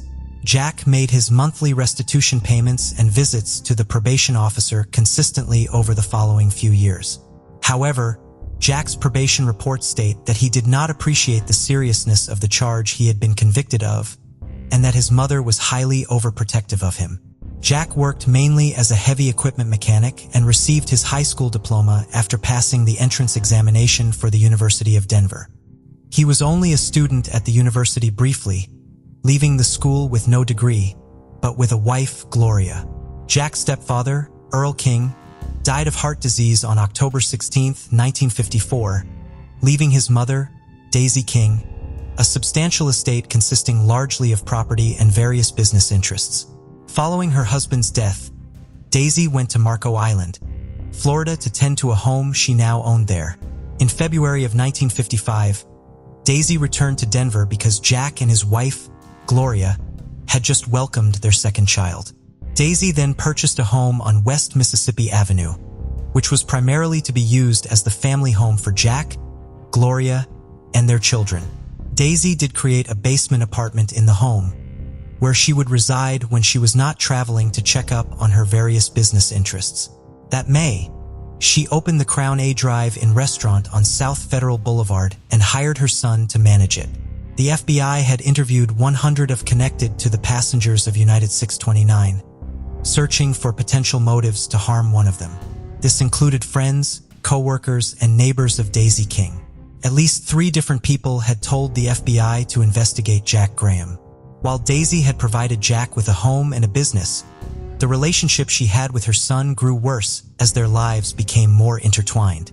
Witnesses reported that Jack and Daisy fought like cats and dogs over business matters and that Jack may have been stealing money from the drive-in. Insurance money seems like an obvious motive for Jack to kill his mother. He initially told the FBI that he had purchased 3 flight insurance policies, all paying out the smallest amount offered at the airport. He, his half-sister Helen, and his aunt each were the beneficiaries of one of the policies.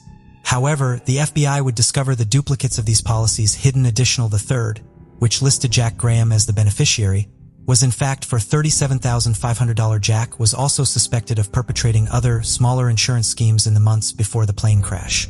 In July, his new Chevrolet pickup truck was hit by a train just after Jack jumped out of it. Jack claimed that the vehicle had stalled on the tracks. He tried to convince his insurance company to pay him cash for the damages, but they refused, only paying for the repairs directly. Then in early September, an explosion at the Crown A resulted in over $1,200 worth of damage. Gas line, which ultimately resulted in the explosion once the accumulation of gas inside the restaurant reached the pilot light of its water heater. A few dollars worth of change had also been taken from the register, and several pieces of furniture had been broken prior to the explosion. Authorities were suspicious of the incident, but the insurance claim was ultimately paid and no arrests were made. The restaurant had had that Jack may have placed something in his mother's suitcase, a fact which he himself had not revealed in his initial interview with agents when he claimed to have no knowledge of what was in her luggage beyond the ammunition she was bringing for caribou hunting. Jack's wife Gloria told the FBI that on the day her mother-in-law boarded her flight, she had seen Jack walk into their home with a gift-wrapped package that was approximately 18 inches in length, 14 inches in width, and 3 inches in depth. Gloria assumed that the gift was a tool set used for making jewelry. Jack had told her, and one of their neighbors, that he wanted to purchase such a set of tools for his mother as a Christmas present because she enjoyed crafting items like small shells into pieces of jewelry. Gloria did not see her husband give the gift to his mother, but assumed he had as she had seen him take it to the basement where Daisy had been packing for her trip. The FBI grew increasingly suspicious of Jack Graham as the investigation went on. On Saturday, November 12th, 11 days after the plane crash, they called him and asked him to come to their office the following day to identify some of the small fragments of luggage believed to have come from his mother's bags. Jack and Gloria Graham arrived at the office the following day around noon, still dressed in their Sunday baths from church that morning. After they identified the luggage fragments, agents informed Gloria that they wished to speak to her husband further about the investigation, but she could return home to her 2 young children, which she did. The FBI agents then questioned Jack about the Christmas gift for his mother. Jack claimed that he had never purchased the tool set he had been talking about because he had learned that the set would not work for Daisy's specific needs. Seemingly unaware that his wife had seen him with the wrapped package and told the agents about it, he claimed that Gloria must have just assumed he purchased the set simply because he had previously discussed it with her. Jack was also questioned about the travel insurance policies on his mother's life purchased at the airport just prior to her boarding the plane. Jack claimed that he must have thrown the policies in the trash at the airport because he had never received the policy naming him as the beneficiary in the mail as he should have. FBI agents then went to the Graham home and obtained a signed statement from Gloria specifically about the details of her previous statement that did not line up with the information her husband was now providing. Jack was then presented with this statement and told that, based on the discrepancies between his statements and his wife's, he was being considered a suspect in the bombing of United 629. Miranda rights and the Miranda warning as we know them today would not exist for more than another decade after Jack Graham's interrogation, but he was advised that he did not have to speak with the FBI agents and that any statements he did make could be used against him in court. He was also told that he had the right to request an attorney at any time, but he never chose to. Jack did sign a statement saying he would take a polygraph examination and another consenting to a search of his home, property, and automobiles. The searches were carried out immediately. Found hidden in a chest in a bedroom. Agents also found a small roll of copper wire with yellow insulation, consistent with the type used in detonating primer caps, in the shirt pocket of Jack's work clothes. FBI agents spent the next several hours interviewing Jack, sending out other agents to investigate what he said and then presenting him with evidence disproving what he had told them. This cycle repeated several times. When Jack was presented with the evidence from the FBI laboratory about the fragments of wreckage recovered from the crash scene, Jack confessed, but not to the bombing of the plane. Rather, he admitted to causing the explosion at the drive-in and to intentionally letting his truck be struck by a train. Just after midnight, Agent James R. Wagoner told Jack, "You've been lying to us all night. We are going to charge you with this crime. Why not make it easy for us?" Jack charged you with this crime. Why not make it easy for us? Jack replied simply, "Where do you want me to start?" and confessed to building the bomb and causing the crash of United 629. He would sign a 5-page statement confessing to his involvement. Between the statement Jack made that night, later confessions to prison psychiatrists, and statements made by Gloria Graham, we have a fairly detailed account of Jack's actions in the hours just before and just after the bombing.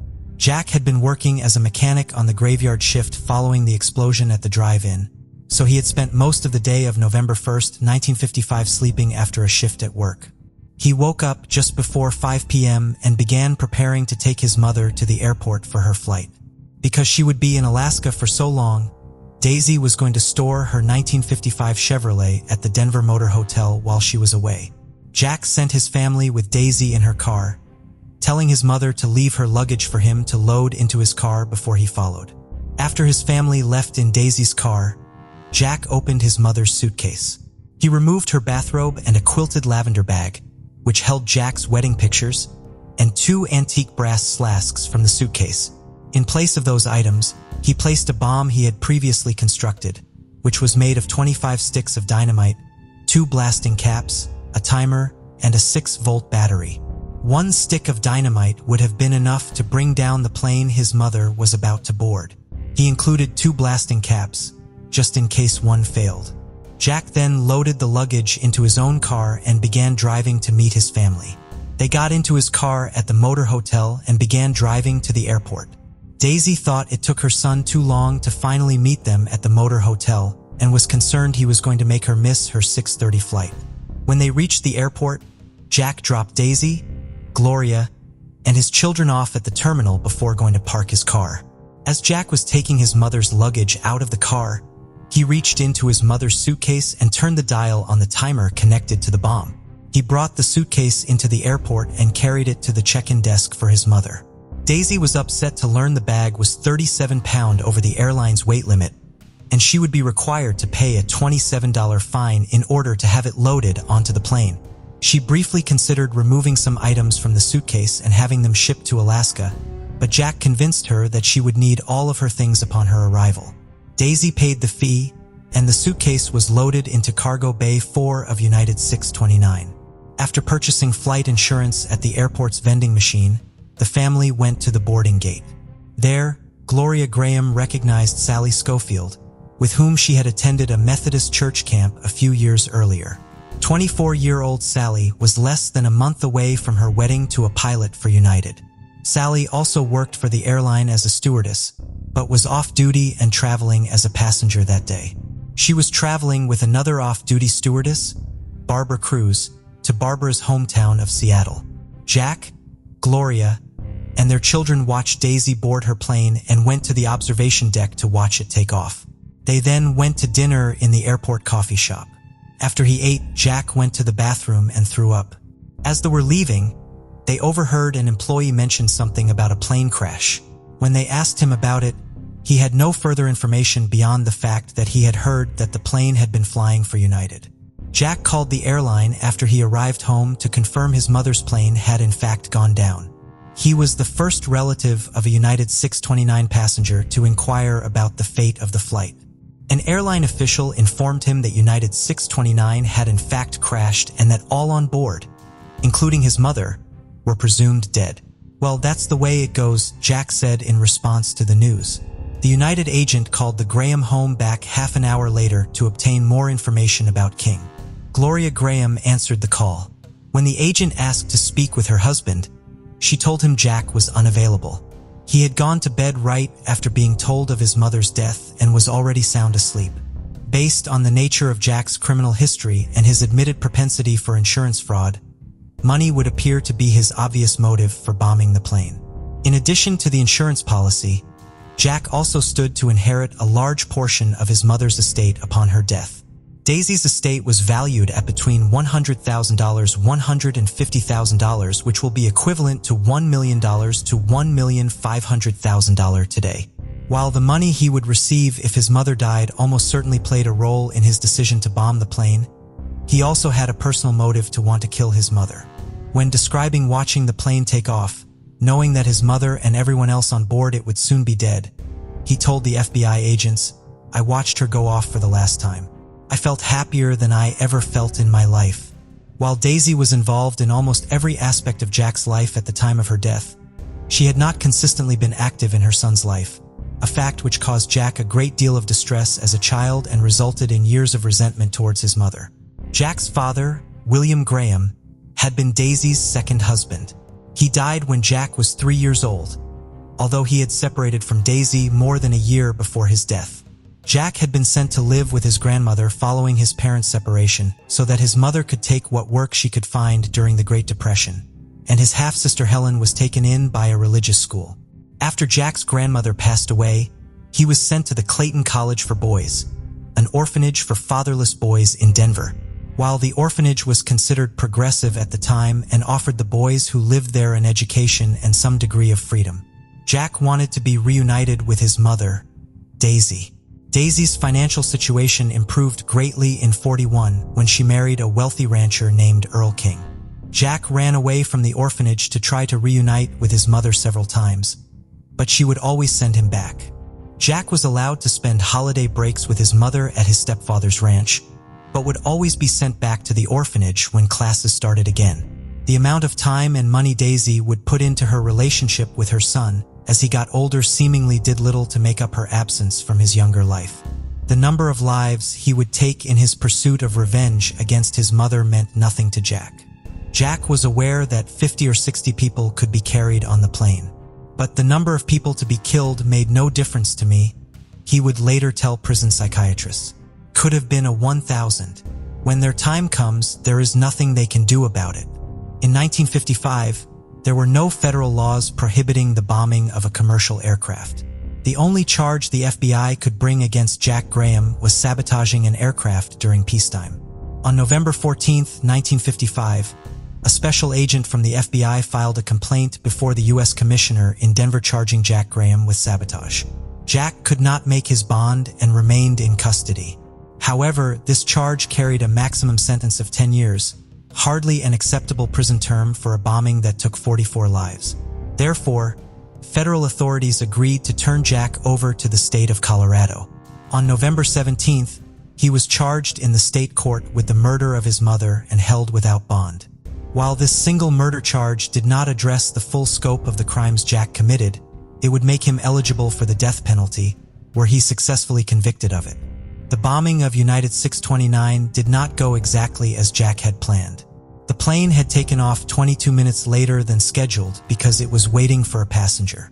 Harold Sandstead, President Eisenhower's Deputy Secretary for Public Health, was booked on United 629. He had been traveling to make a speech at the University of Oregon. His flight into Denver from Washington, D.C. had been delayed, so United 629 waited in Denver until he arrived and made his connection. If United 629 had taken off on schedule, the timer would have gone off and the bomb would have exploded while the plane was over the Medicine Bow Mountains. United had lost another plane to a crash on October 6, 1955, when United 409 crashed into the mountain range in the past decade. If the plane had gone down in the mountains, the crash site may not have been accessible until the following spring, compromising the evidence and potentially obscuring the true cause of the crash.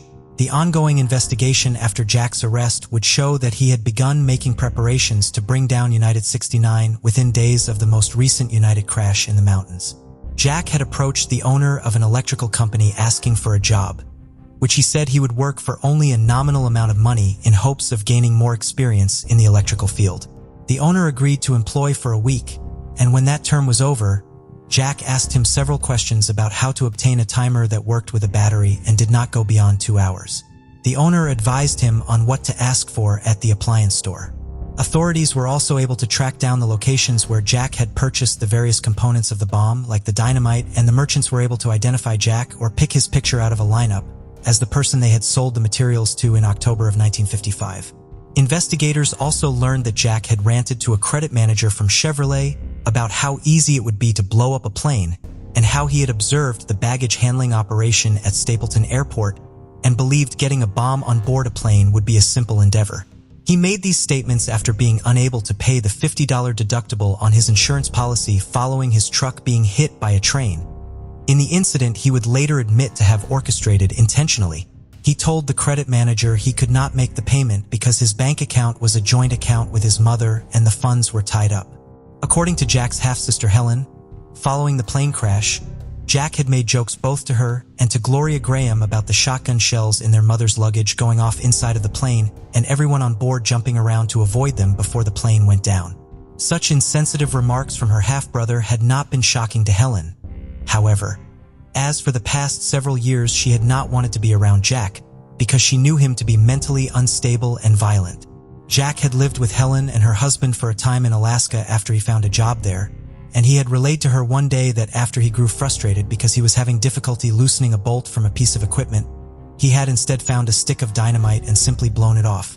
Jack had also attacked Helen on 2 separate occasions. He had tried to attack her with a hammer before she was able to lock herself in a room to get away from him on one, and he had knocked her down on the other, kneeing her in the chest with such force that it damaged her ribs. Just a few months before the plane crash, Helen had witnessed Jack exhibit similar violent and irrational behavior towards his wife Gloria. Jack had gone to sleep, and Gloria was not with him when he woke up. She had been playing cards with Helen and Daisy. When Jack found her, he hit her several times and his mother feared that he would strike her as well. While Jack confessed to the bombing, he quickly changed his story, recanting the confession in an interview that appeared in the Rocky Mountain News just 4 days after he made it. Jack was arraigned on the murder charge in Denver District Court on December 9, 1955 and entered pleas of innocent and innocent by reason of insanity before, during, and after the alleged commission of the crime. However, only pleas of innocent and innocent by reason of insanity at the time of the alleged crime were accepted by the court. Jack was then sent to a psychiatric hospital where he was ordered to be examined by 4 psychiatrists, 2 chosen by his defense team during one of these evaluations. He maintained his innocence and provided a bizarre explanation as to why he had said he was responsible for bombing United 629. Jack claimed that he had gotten the idea to confess to bombing the plane with dynamite from a picture hanging in the office he had been in at the time. The picture showed FBI agents digging up a hidden supply of explosives after apprehending Nazi saboteurs in Florida during World War II. All 4 psychiatrists found Jack to be legally sane. Jack was then returned to the Denver County Jail, where he remained for several weeks and was a model prisoner.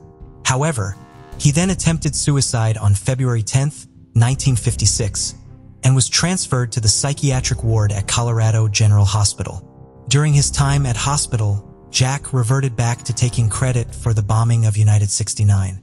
He was very open with his psychiatrist about his guilt in the crime, his motives for committing it, his feelings or lack thereof about killing so many people, and the details of how he had carried out the bombing. Jack did not change his plea in court, however, and his trial began in April of 1956. The case set a Colorado state record for the number of jurors examined for a trial, with 231 jurors questioned before the 12 jurors, 7 men and 5 women, were selected. A major contributing factor to this large number of potential jurors was the extensive coverage the case had in the media, which had led to many people already a firm opinion about Jack's guilt or innocence. Public interest in the case was still high when the trial began, with members of all forms of the media making special preparations to cover it. The trial was one of the first in the United States in which television cameras were allowed inside of the courtroom, although they were not allowed to broadcast live. Every day, hundreds of people spent hours waiting outside the courtroom clamoring for a seat inside. The guard at the door did save 1 seat every day for a young woman who arrived promptly at 9 a.m. each day of the trial. She was the widow of one of the pilots of United 629. The prosecution called more than 80 witnesses and entered 174 exhibits into evidence. Jack's initial 5-page confession was read aloud in court, and witnesses provided testimony about his contradictory statements and incriminating purchases. Members of the ground crew at the airport confirmed that the plane had been in proper working order at takeoff, and members of the Civil Aeronautics Board, representatives of the Douglas Aircraft Corporation, and employees of United Airlines detailed the collection and preservation of the pieces of wreckage from the crash site, and how they had determined where the explosion had originated. An expert from the FBI laboratory testified to the laboratory's identification of the chemical residue and battery fragments. The prosecution's case was detailed and thorough. The defense case was far less robust, and they only had 8 witnesses to call. With few other options, Jack's lawyers did attempt to have evidence and testimony from the FBI excluded from the trial. On the 9th day of the trial, they were granted a hearing in federal court, during which they argued that the evidence provided by the FBI had been illegally obtained because Jack had not been advised of his rights before he was questioned and his property was searched.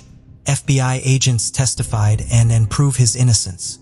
He ultimately did not testify at the trial. On May 4, 1956, the jury returned with a verdict after deliberating for just 69 minutes. They found Jack Gilbert Graham guilty of his mother's murder. He was sentenced to die in the gas chamber. Jack's conviction did little to ruin the calm and disinterested mood he had maintained throughout his trial. It also failed to inspire any pity for his victims in him. Following his conviction, he told a reporter from Time magazine, "As far as remorse for those people, I can't help it. Everybody pays their way and takes their chances. That's just the way it goes." Jack had seemingly no interest in delaying his execution, but his attorneys filed motions and appeals on his behalf against his wishes. When they tried to get Jack a new trial, Jack took the stand and told the judge he did not want a new trial or for his conviction to be reviewed by the state Supreme Court. Jack's execution was stayed after his attorneys filed another appeal without his consent, but the Colorado Supreme Court upheld Jack's conviction and set his execution for January of 1957.